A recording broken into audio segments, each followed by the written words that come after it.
राम राम जी। आज की हमारी कथा है संतोषी माता व्रत कथा। जैसा कि आप सभी जानते हैं कि हिंदू धर्म में हर दिन किसी न किसी देवी या देवता की पूजा अर्चना की ही जाती है। वैसे ही शुक्रवार को मां संतोषी की पूजा का दिन माना जाता है। जो भी व्यक्ति शुक्रवार का व्रत करता है उसे जरूर मां संतोषी की व्रत कथा पढ़नी और सुननी चाहिए। ऐसा करने से मां संतोषी प्रसन्न होती हैं और अपने भक्तों के सभी कष्टों को दूर करती है। इस पूजा के दौरान माता की आरती, पूजन तथा अंत में माता की कथा सुनी जाती है। तो चलिए हम कथा के बारे में जानते हैं। एक बार एक बुढ़िया थी, उसके 7 बेटे थे। 6 कमाने वाले थे जबकि एक निकम्मा था। बुढ़िया 6 बेटों की रसोई बनाती, भोजन कराती और उनसे जो कुछ जूठन बचती वह 7वें को दे देती थी। एक दिन वह पत्नी से बोला, देखो मेरी माँ को मुझ पर कितना प्रेम है। वह बोली, क्यों नहीं, सबका जूठा जो तुमको खिलाती है। वह बोला, ऐसा नहीं हो सकता, मैं जब तक आंखों से न देख लूं मान ही नहीं सकता। बहू हंसकर बोली, देख लोगे तब तो मानोगे। कुछ दिन बाद त्योहार आया। घर में 7 प्रकार के भोजन और चूरमे के लड्डू बने। वह जांचने को सिर दुखने का बहाना कर पतला वस्त्र सिर पर ओढ़े रसोई घर में सो गया। वह कपड़े में से सब देखता रहा। 6 भाई भोजन करने आए। उसने देखा माँ ने उनके लिए सुंदर आसन बिछा नाना प्रकार की रसोई परोसी और आग्रह करके उन्हें जिमाया। वह देखता रहा। 6 भोजन करके उठे तब माँ ने उनकी झूठी थालियों में से लड्डुओं के टुकड़े उठाकर एक लड्डू बनाया। जूठन साफ कर बुढ़िया माँ ने उसे पुकारा, बेटा 6 भाई भोजन कर गए, अब तू ही बाकी है, उठ, तू कब खाएगा। वह कहने लगा, माँ मुझे भोजन नहीं करना, मैं अब परदेश जा रहा हूँ। माँ ने कहा, कल जाता हो तो आज चला जा। वह बोला, हाँ आज ही जा रहा हूँ। यह कहकर वह घर से निकल गया। चलते समय पत्नी की याद आ गई। वह गौशाला के कंडे में उपले थाप रही थी। वहां जाकर बोला, वह बोला, मेरे पास तो कुछ नहीं, यह अंगूठी है, सो ले और अपनी कुछ निशानी मुझे दे दो।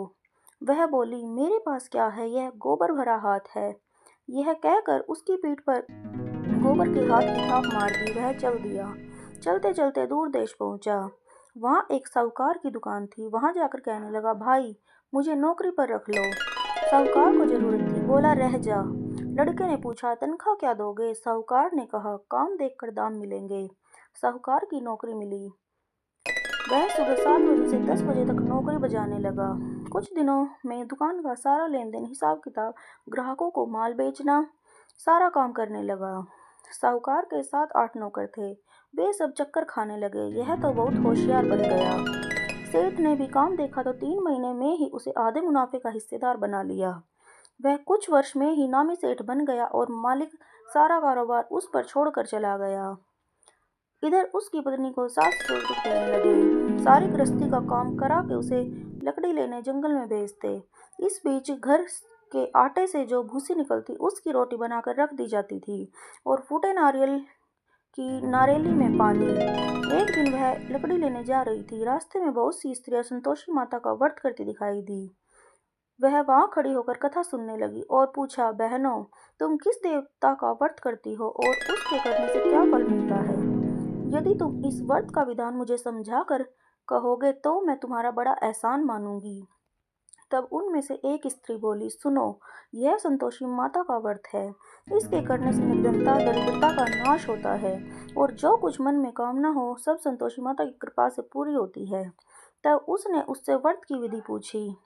वह भक्तिनी स्त्री बोली, 1.25 आने का गुड़ चना लेना, इच्छा हो तो 5.25 आने का लेना या 1.25 रुपये का भी सहूलियत के अनुसार लाना। बिना परेशानी और श्रद्धा व प्रेम से जितना भी बन पाए सवाया लेना। प्रत्येक शुक्रवार को निराहार रह कर कथा सुनना। इसके बीच कर्म टूटे नहीं, लगातार नियम पालन करना। सुनने वाला कोई न मिले तो घी का दीपक जला उसके आगे या जल के पात्र को सामने रख कर कथा कहना। जब कार्य सिद्धि न हो नियम का पालन करना और कार्य सिद्ध हो जाने पर व्रत का उद्यापन करना। 3 मास में माता फल पूरा करती है। यदि किसी के ग्रह खोटे भी हो तो भी माता वर्ष भर में कार्य सिद्ध करती है। फल सिद्ध होने पर उद्यापन करना चाहिए, बीच में नहीं। उद्यापन में 2.5 सेर आटे का खाजा तथा इसी परिमाण से खीर और चने का साग करना। 8 लड़कों को भोजन कराना। जहाँ तक मिले देवर जेठ भाई बंधु के हो, न न मिले तो रिश्तेदारों और पास पड़ोसियों को बुलाना, उन्हें भोजन करा यथाशक्ति दक्षिणा दे, माता का नियम पूरा करना। उस दिन घर में खटाई न खाना। यह सुन बुढ़िया के लड़के की बहू चल दी। व्रत का प्रण करना और माँ संतोषी का दर्शन देना। रास्ते में लकड़ी के बोझ को बेच दिया और उन पैसों से गुड़ चना ले माता के व्रत की तैयारी कर आगे चली और सामने मंदिर देखकर पूछने लगी, यह मंदिर किसका है? सब कहने लगे, संतोषी माता का मंदिर है। यह सुनकर माता के मंदिर में जाकर चरणों में लौटने लगी। दीन हो विनती करने लगी, माँ मैं निपट अज्ञानी हूँ, व्रत के कुछ भी नियम नहीं जानती, मैं दुखी हूँ। हे माता जगत जननी, मेरा दुख दूर कर, मैं तेरी शरण में हूँ। माता को दया आई। एक शुक्रवार बीता कि दूसरे को उसके पति का पत्र आया और तीसरे शुक्रवार को उसका भेजा हुआ पैसा वापस आ पहुंचा। यह देखकर जेठ जिठानी मुंह सिकोड़ने लगे। लड़के ताने देने लगे, काकी के पास पत्र आने लगे, रुपया आने लगा, अब तो काकी की खातिर बढ़ेगी। बेचारी सरलता से कहती, भैया कागज आवे रुपया आवे, हम सब के लिए अच्छा है। ऐसा कहकर आंखों में आंसू भरकर संतोषी माता के मंदिर में आ मातेश्वरी के चरणों में गिरकर रोने लगी। माँ मैंने तुमसे पैसा कब मांगा है? मुझे पैसे से क्या काम है? मुझे तो अपने सुहाग से काम है। मैं तो अपने स्वामी के दर्शन मांगती हूँ। तब माता ने प्रसन्न होकर कहा, जा बेटी तेरा स्वामी आएगा। यह सुनकर खुशी से बावली होकर घर में जाकर काम करने लगी। अब संतोषी माँ विचार करने लगी, इस भोली पुत्री को मैंने कह तो दिया कि तेरा पति आएगा, लेकिन कैसे? वह तो इसे स्वप्न में भी याद नहीं करता। उसे याद दिलाने मुझे ही जाना पड़ेगा। इस तरह माताजी उस बुढ़िया के बेटे के पास जा स्वप्न में प्रकट हो कहने लगी, साहूकार के बेटे सो रहा है या जागता है? वह कहने लगा, माता सोता भी नहीं जागता भी नहीं हूँ, कहो क्या आज्ञा है? माँ कहने लगी, तेरे घर बार कुछ है कि नहीं? वह बोला, मेरे पास सब कुछ है, माँ बाप है, बहू है, क्या कमी है? उसकी सुध ले। वह बोला, हाँ माताजी यह तो मालूम है, परंतु जाऊं तो कैसे? प्रदेश की बात है, लेन देन का कोई हिसाब नहीं, कोई जाने का रास्ता नहीं आता, कैसे चला जाऊं? माँ कहने लगी, मेरी बात मान, सवेरे नहा धोकर संतोषी माता का नाम ले, घी का दीपक जला, दंडवत कर दुकान पर जा बैठ। देखते देखते सारा लेन देन चुक जाएगा, जमा का माल बिक जाएगा, सांझ होते होते धन का भारी ढेर लग जाएगा। अब बूढ़े की बात मानकर वह नहा धोकर संतोषी माता को दंडवत घी का दीपक जलाकर दुकान में जा बैठा। थोड़ी देर में देने वाले रुपया लाने लगे, लेने वाले हिसाब लेने लगे। कोठे में भरे सामान के खरीदार नगद दाम का दे सौदे करने लगे। शाम तक धन का भारी ढेर लग गया। मन में माता का नाम ले चमत्कार देख प्रसन्न हो घर ले जाने के वास्ते गहना कपड़ा सामान खरीदने लगा। यहाँ काम से निपट तुरंत घर को रवाना हुआ। उधर उसकी पत्नी जंगल में लकड़ी लेने जाती है। लौटते वक्त माताजी के मंदिर में विश्राम करती। वह तो उसके प्रतिदिन रुकने का जो स्थान ठहरा। धूल उड़ती देख वह माता से पूछती है, हे माता यह धूल कैसी उड़ रही है? माता कहती है, हे पुत्री तेरा पति आ रहा है, अब तू ऐसा कर लकड़ियों के 3 बोझ बना ले, एक नदी के किनारे रख और दूसरा मेरे मंदिर पर, वह तीसरा अपने सिर पर। तेरे पति को लकड़ियों का गट्ठर देख मोह पैदा होगा, वह यहाँ रुकेगा, नाश्ता पानी खाकर माँ से मिलने जाएगा। तब तू लकड़ियों का बोझ उठाकर जाना और चौक के गट्ठर डालकर जोर से आवाज लगाना, लो सासू जी लकड़ियों का गट्ठर लो, भूसी की रोटी दो, नारियल के खोपड़े में पानी दो, आज मेहमान कौन आया है? माताजी से बहुत अच्छा कहकर वह प्रसन्न मन से लकड़ियों के 3 गट्ठर बना लाई। एक नदी के किनारे पर और दूसरा माताजी के मंदिर पर रखा। इतने में मुसाफिर आ पहुंचा। सूखी लकड़ी देखकर उसकी इच्छा उत्पन्न हुई कि हम यहीं पर विश्राम करें और भोजन बनाकर खा पीकर गांव जाए।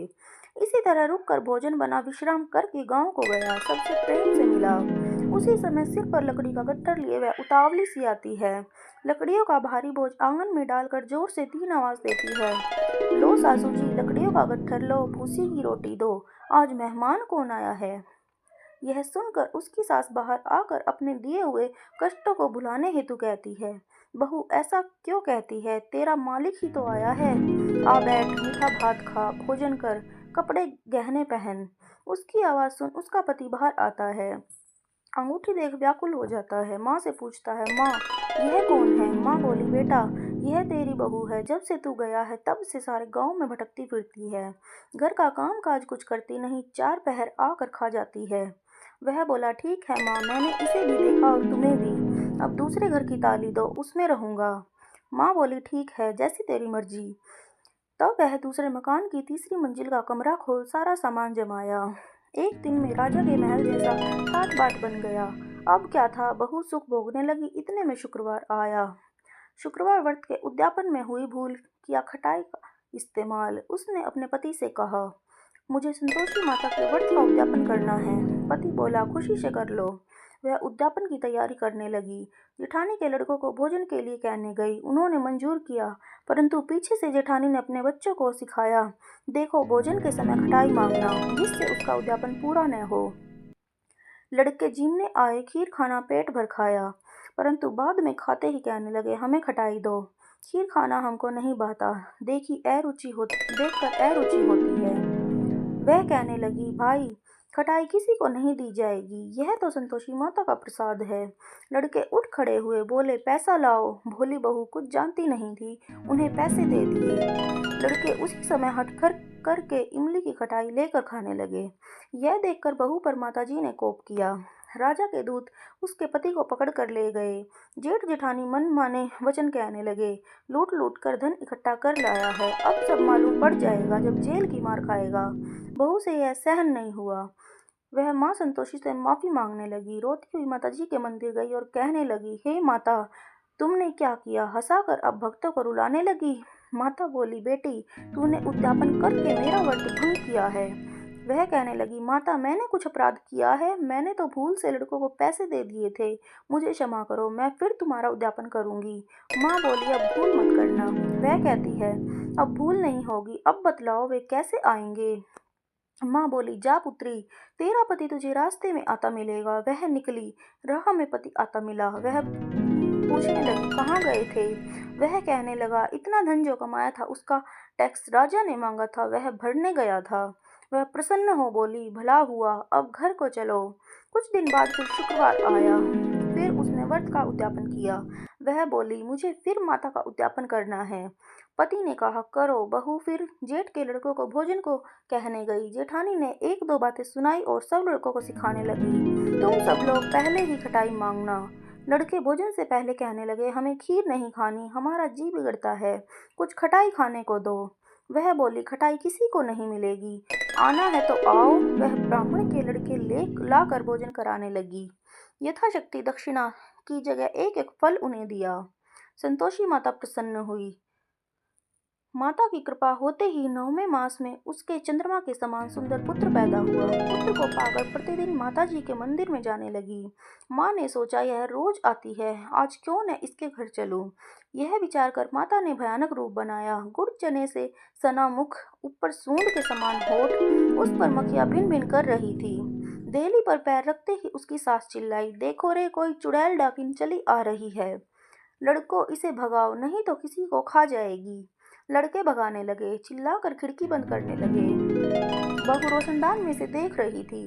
प्रसन्नता से पगली बन चिल्लाने लगी, आज मेरी माता जी मेरे घर आई है, वह बच्चे को दूध पीने से हटाती है। इतने में सास का क्रोध फट पड़ा। वह बोली, क्या उतावली हुई है, बच्चे को पटक दिया। इतने में माँ के प्रताप से लड़के ही लड़के नजर आने लगे। वह बोली, माँ, मैं जिसका व्रत करती हूँ यह संतोषी माता है। सब ने माता जी के चरण पकड़ लिए और विनती कर कहने लगे, हे माता, हम मूर्ख हैं, अज्ञानी हैं, तुम्हारे व्रत की विधि हम नहीं जानते। व्रत भंग कर हमने बड़ा अपराध किया है। जग माता, आप हमारा अपराध क्षमा करो। इस प्रकार माता प्रसन्न हुई। बहू को प्रसन्न हो, जैसा फल दिया वैसा माता सबको दे। जो भी कोई इस कथा को पढ़े या सुने उसके सभी मनोरथ पूर्ण हो। जय संतोषी माता।